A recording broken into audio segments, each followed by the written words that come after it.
السلام عليكم ورحمة الله وبركاته. ازيكم حبايب قلبي؟ عاملين ايه؟ يا رب تكونوا بخير وفي احسن حال ان شاء الله. النهاردة هنعمل مع بعض احلى واجمل فراخ كنتاكي، بجد تحفة جدا. وعملنا جنبها التومية، عملناها مع بعض قبل كده، والطحينة تحفة تحفة يعني. لازم تجربوها بالطريقة دي، بس ركزوا في الخطوات البسيطة. والفيديو جميل جدا جدا يعني، والفراخ بصراحة بتتكلم عن نفسها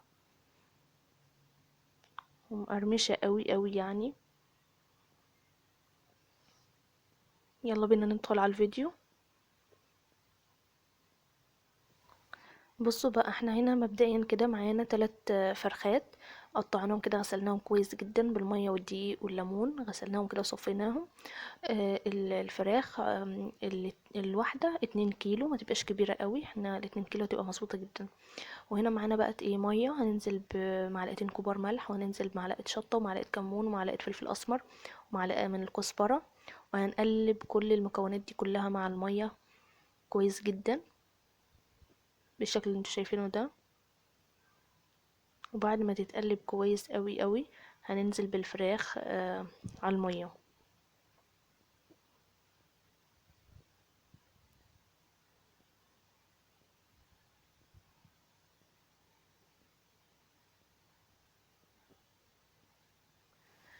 طبعا بعد ما قلبنا المية كويس قوي بالتوابل، هننزل بالفراخ.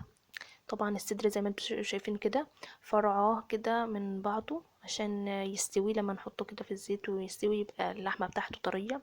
والاوراق نغزها كده بالسكينة. هننزل بقى بكل الكمية، ولازم المية تغطيها كويس قوي. طبعا انت على حسب الكمية بتاعتك هتحطي مية، ما تحطيش مية كتير. لو انت هتستخدمي فرخة او حاجة او نص فرخة، طبعا شوية مية يبقوا مش كتير يعني. وهتسيبيها في التتبيلة دي من بالليل لتاني يوم. ولو مستعجلة قوي سيبيها ساعة ولا نص ساعة يعني، بس لازم تسيبيها يعني في التتبيلة دي عشان تشرب كويس. للتغليف بقى بتاعة الفراخ هنغلفها بايه؟ معانا هنا دقيق، وهنحط عليه معلقة شطة، معلقة صغيرة. وهنحط عليه، ده كان عندي شوية فيجيتار يعني متوفرين عندي، فقلت استخدمهم يعني، بس فعلا بيدي طعمه حلو. ومعانا 4 معالق كبيرة نشا زي ما انتوا شايفين كده. ومعلقة ملح، معلقة كبيرة ملح. وهنقلب كويس جدا.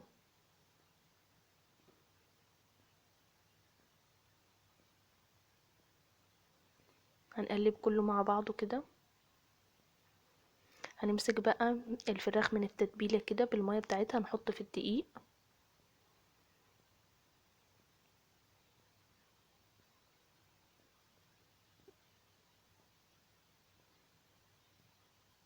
بصوا بقى، لازم عايزاكم تركزوا في حركة ايدي. انت بتقلبي الفرخة، ما بتلمسيهاش، انت بتقلبيها كده.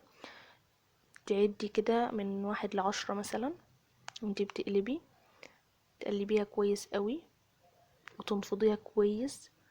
كل ما تغلفيها وتيجي نفضاها هتعملك التوريقات بتاعت او الاضلاع كده، او الشكل اللي بنشتريه من بره. تديها نفضة كده وتعملي تاني.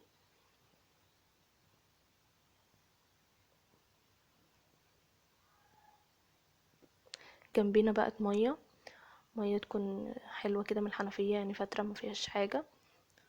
او هتغطسي كده، تغطسي الفرخة اللي معاكي، الصدر او الورك اللي معاكي، وهتنزلي على طول في المية وتطلعي على طول برضو، ما تخليهاش حاجة. وتنزلي كمان مرة في الدقيق بالشكل اللي انت شايفاه ده، وتقلبي وتنفضي، تقلبي وتنفضي برضو على طول يعني. اهم حاجة كمية الدقيق تكون حلوة كتيرة، عشان تعرفي تخلي شكلها مضلع كده. بصي،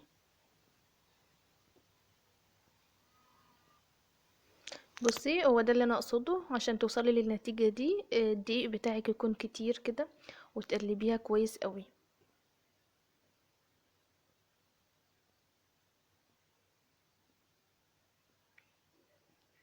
زي ما انتوا شايفين كده، انا هعمل معاكم واحدة كمان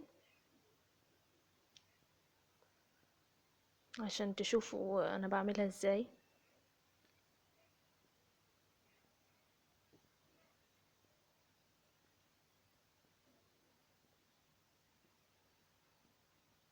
امسكها من تحت كده واقلبها على فوق، اقلب على طول، اقلب على طول، علشان ايه؟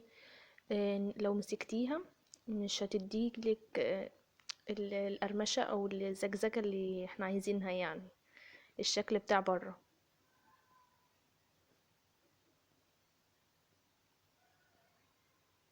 تعدي من 1 ل10 وانتي بتقلبي كده،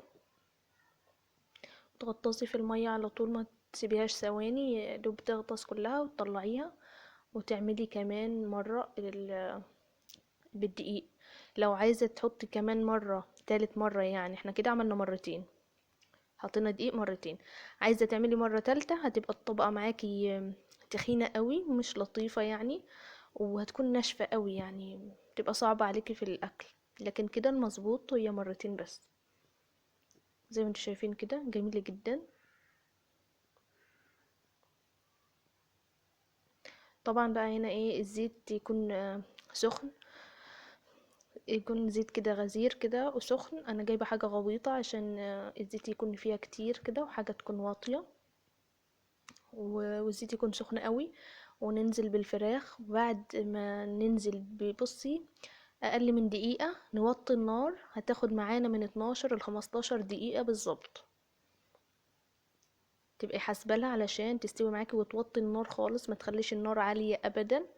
وما تغطيش الحاجه اللي انت تقلي فيها الفراخ، ما تغطيهاش خالص عشان الفراخ هتطرى منك. خليها تبقى كده متهوية، وبعد بتاع 5 دقايق كده تقلبيها على الجنب التاني. وهنا بقى بعد ما خلصت كده وقعدت بتاع 15 دقيقة عشان تبقى مقرمشة كده، وتضمني السوا بتاعها من جوه. بجد كانت تحفة جدا.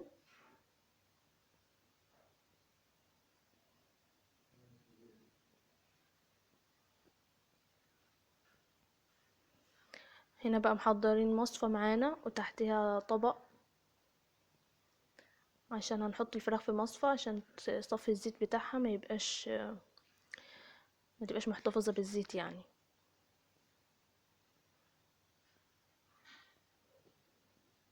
شكلها تحفة وجميلة جدا، وكانت مقرمشة قوي.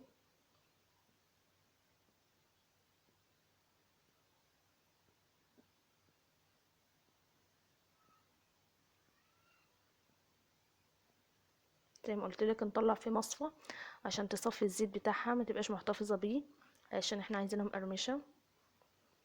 هنعمل كمان دور تاني مع بعض. زي ما قلت لكم الزيت يكون سخن جدا، وبعد ما ننزل بالفراخ اقل من دقيقة نوطي النار، خلي النار يعني عالية، وبتاع دقيقة ولا اقل، ونوطي النار خالص.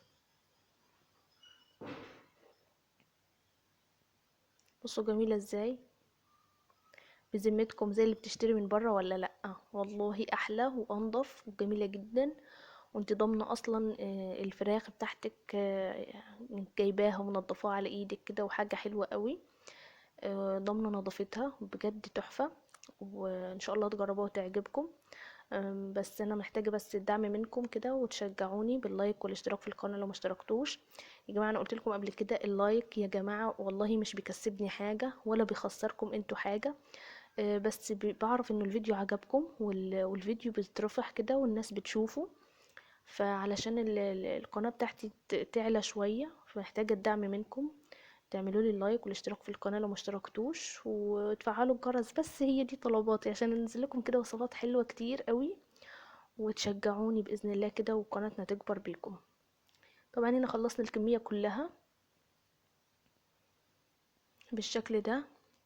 هنعمل برضو، كانت باقي لي اخر حاجة كده وهنخلص خالص. في الوقت ده طبعا كنا عاملين سلطة خضراء وطحينة وتومية عملتها معاكم قبل كده. وبس كده، والاكل بتاعنا كده جاهز. وبس كده، هي دي السفرة بتاعتنا بقى بعد ما خلصنا، بجد تحفة. طبعا عملنا جنب الأكلة دي زي ما قلت لكم تومية والسلطة والطحينة. عملتها معاكم قبل كده التومية.